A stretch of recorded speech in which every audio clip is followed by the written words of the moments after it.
Jacques Attali, est-ce que vous avez déjà, vous, ce sentiment que la révolution numérique dont on parle existe réellement? Je me souviens que dans le rapport que vous aviez rendu il y a quelques années de cela à Nicolas Sarkozy, on parlait encore de fracture numérique. On parlait d'un modèle en araignée, en toile d'araignée, pour pouvoir développer le numérique un peu partout en France. Aujourd'hui, est-ce qu'on a dépassé le stade de la révolution et on est au stade de l'évolution numérique? D'abord, le numérique, c'est une très très vieille histoire. L'humanité fonctionne et avance sur deux jambes. Une première jambe, c'est les progrès en matière de maîtrise de l'énergie, et une autre jambe, c'est les progrès en matière de maîtrise de l'information. Donc, des DSI, ça commence avec l'invention de l'alphabet. Ça continue avec l'imprimerie. D'ailleurs, le calcul numérique a été inventé entre l'alphabet et l'imprimerie, et curieusement, mais c'est une autre histoire, ça a été inventé en Afrique. Dans certaines tribus très particulières qui ont inventé le code binaire, qui est ensuite remonté en Europe par les marchands arabes jusqu'à aboutir chez Leibniz et ensuite chez Boole, chez von Neumann et dans l'ordinateur. Donc tout ça est une très vieille histoire. L'informatique, pas besoin de dire que c'est aussi une très vieille histoire, ça commence à la fin du 19e siècle avec Charles Babbage, et l'ordinateur individuel, ça commence en 1979-80. Moi j'avais écrit un livre à cette époque où j'avais, avant même qu'il existe, parmi quelques autres, annoncé la miniaturisation de l'ordinateur individuel. J'ai parlé en 1985, il y a presque 30 ans aujourd'hui, des objets nomades et du nomadisme qui était en train de s'installer. Donc il ne faut pas croire que le numérique c'est quelque chose de nouveau, c'est quelque chose de très ancien, et c'est justement quand on l'inscrit dans cette longue histoire qu'on peut comprendre où il va. Où il va, c'est une accélération de l'automatisation de la manipulation de l'information. Et cette automatisation va s'accélérer et créer une condition d'un continuum dans tous les métiers, toutes les dimensions de la vie, toutes les dimensions du temps. On le voit aujourd'hui évidemment dans l'entreprise, c'est évident, avec les trois dimensions qui sont aujourd'hui bien connues et qui ne sont plus de la science-fiction, même si on croyait qu'elles l'étaient, c'est-à-dire le cloud computing, le big data et l'Internet des objets, qui commencent à peine à faire tous leurs impacts, et avec tout ce qui vient après. On a parlé du 3D, il y a quelque chose dont on ne parle pas assez, qui à mon avis va être déterminant et qui va faire les grands titres quand ça sera déjà là, mais qui devrait déjà l'avoir fait dans la réflexion, c'est ce qu'on appelle le web sémantique, qui à mon avis est absolument fondamental dans ce que ça va changer dans l'entreprise, dans le rapport au service, dans la nature même de l'organisation de l'entreprise, de l'organisation de l'école, de l'organisation du système de santé. Et là, on va se rendre compte que la manipulation de l'information, c'est bien au-delà des entreprises traditionnelles. Ça concerne, comme vous l'avez dit, non seulement la vie privée avec tout ce qui se passe entre le téléphone, les objets connectés, les objets qui communiquent entre eux, les automobiles qui vont plus avoir besoin de chauffeurs, donc le temps qui va être libéré dans le transport, immense révolution qui est, grâce au système d'information, le temps libéré dans le transport qui va être un temps de loisir, mais aussi de travail, mais aussi d'aliénation, avec la surveillance et avec l'immensité de ce qui s'ouvre comme chantier sur la santé, numérisation de la santé, pas seulement la numérisation immédiate des images et du dossier médical, mais bien au-delà la numérisation du code génétique et de la possibilité de décoder le génome. Aujourd'hui, il y a 10 ans, le système d'information permettait d'avoir un décodage d'un code génétique pour $1 milliard. Aujourd'hui, c'est $900. Bon, et c'est pas fini.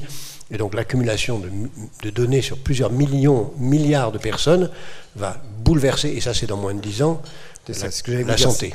L'échelle de temps dont on parle là, ce que vous nous décrivez, c'est ça? C'est horizon 10 ans? C'est une décennie, pas plus? Tant que la loi de Moore fonctionne, et a priori elle fonctionne pour au moins 30 ans devant nous, et chaque fois qu'on avance, il y a encore 30 ans, c'est comme les réserves pétrolières, elles sont toujours épuisées, puis elles sont toujours là. Tant que la loi de Moore fonctionne, on est en train de voir une accélération du processus.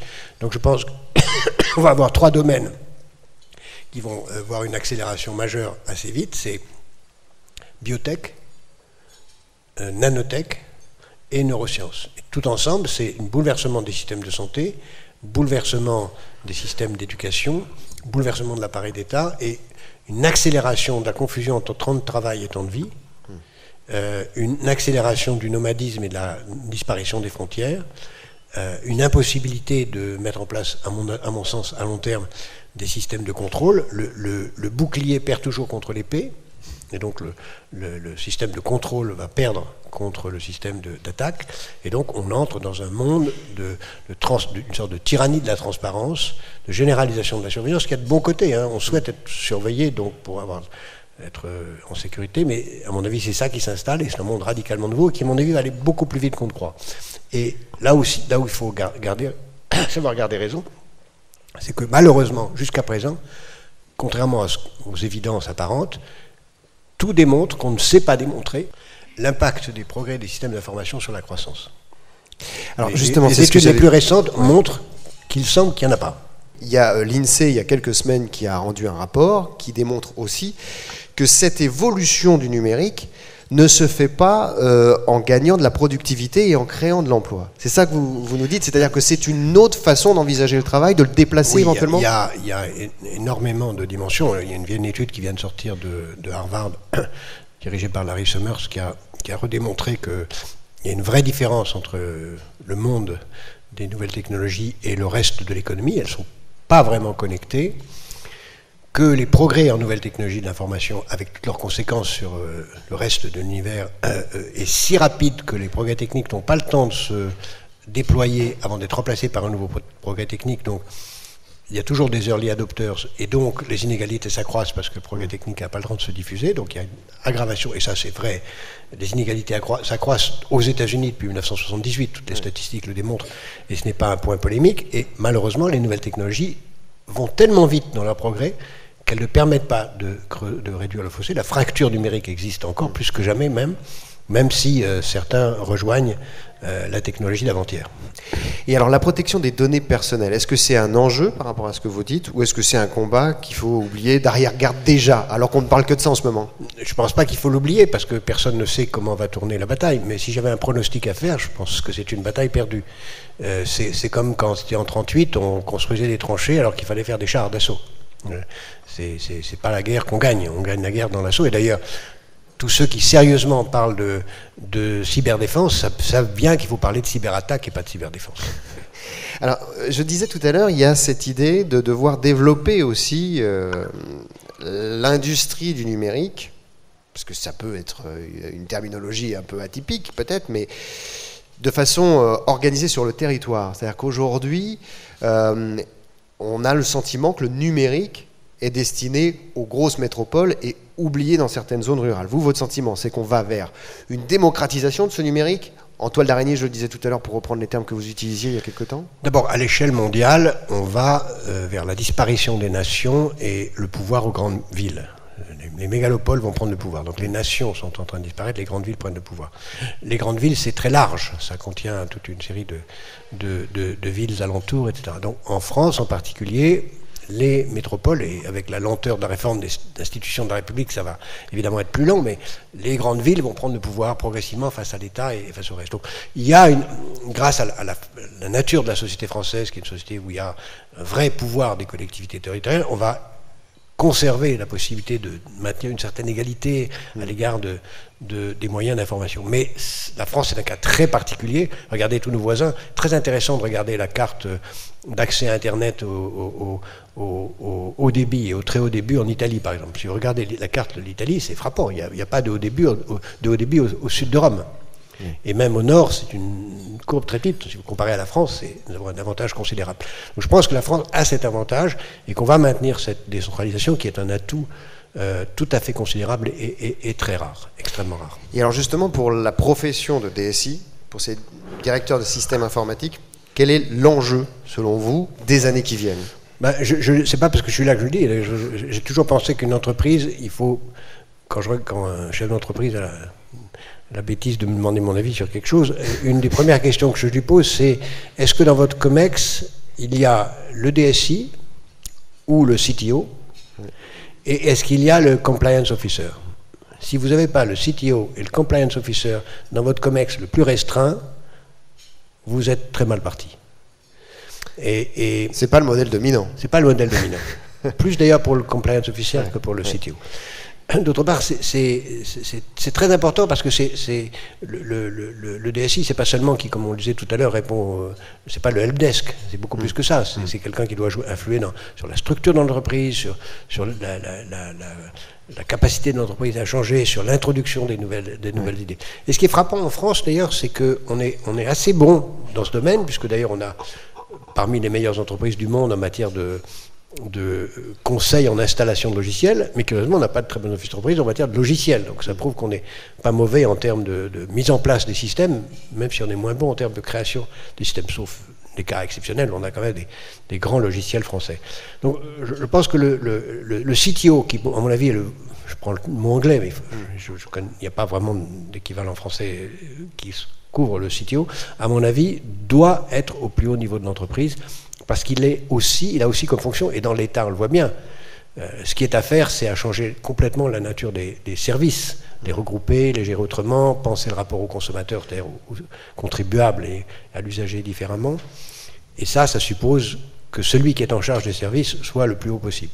Alors évidemment, celui-là aussi est en situation de rente. Par exemple, moi je pense qu'un des grands dangers du DSI, c'est de croire que sa fonction, c'est de faire des logiciels propriétaires. Je pense que c'est une grave erreur. C'est un grand débat, hein, mais je crois que les logiciels propriétaires dans les entreprises sont un obstacle à l'innovation parce qu'on est forcément là aussi en situation de rente et on protège à l'égard de l'évolution. Donc tout ce qui est transparent, tout ce qui est ouvert, tout ce qui permet de faire entrer les technologies pour faire que l'organisation soit la plus mobile possible est nécessaire. De ce point de vue, le DSI est absolument central, à condition qu'il soit un stratège et non pas le gestionnaire d'informaticiens propriétaires. On était à Davos, Jacques Attali, tous les deux, il y a quelques semaines. Il y a une étude Microsoft qui disait que le pays le plus réfractaire au changement, y compris au changement numérique, c'est la France. Alors on a un super réseau, vous le disiez, mais visiblement on a peur de changer. Regardez, on peut prendre l'exemple de ce qui se passe aujourd'hui avec la grève des taxis. C'est très révélateur parce que... Ah oui, vous connaissez bien le sujet. Oui, non, c'est un des sujets que j'ai toujours considéré comme à la fois anecdotique et métaphoriquement très important. Quand on a proposé cette réforme parmi 316 propositions, il y a eu un blocage et il y a eu un pouvoir politique très lâche qui a refusé d'agir. Bon, moralité, qu'est-ce qui se passe? Les grands perdants sont les taxis parce qu'ils se voient maintenant la valeur de leur rente disparaître. Et deux, le progrès technique a fait effet. Les logiciels et l'informatique a permis de créer un service concurrent. Si les entreprises de taxi avaient elles-mêmes rendu aujourd'hui les services que rendent les VTC en utilisant les smartphones, les logiciels de localisation, etc., ils n'en seraient pas là. Donc, c'est très général. Même en France, même dans un cas de rente aussi particulière, l'innovation technologique finit par casser les rentes. Je ne pense pas que la France soit de ce point de vue plus difficile que d'autres. Elle a la chance d'être un pays très riche. Et étant un pays très riche, elle a beaucoup de mal à comprendre les menaces. Elle préfère vivre sur les acquis, mais le fait d'être riche, c'est quand même plutôt un avantage. On le voit là avec le monde du luxe, avec cette proposition finalement via le numérique. Même si chacun garde sa spécificité, moi je pense à la voiture, aussi au monde automobile, où on parle maintenant de world car, c'est-à-dire de ces modèles qu'on propose au monde entier. Et le numérique véhicule ça forcément. Est-ce qu'on n'a pas ce risque d'uniformisation, malgré tout, des goûts, des envies, des modes? On pourrait imaginer ce risque existe. C'est vrai que quand on mélange de l'eau froide et de l'eau chaude, ça finit par donner de l'eau tiède. Mais pour ça, il faut qu'il n'y ait que deux eaux, une eau froide et une eau chaude. Tandis que quand vous mélangez des choses nombreuses et diverses, vous avez du métissage et ça crée de nouvelles diversités. Et je crois que c'est plutôt vers ça qu'on va. C'est-à-dire que je crois que le monde va ressembler plus au Brésil qu'à une société uniforme et militaire. C'est-à-dire une société où la diversité va augmenter de façon massive. Mais la liberté suppose la liberté. S'il n'y a pas de liberté, il n'y a pas de diversité.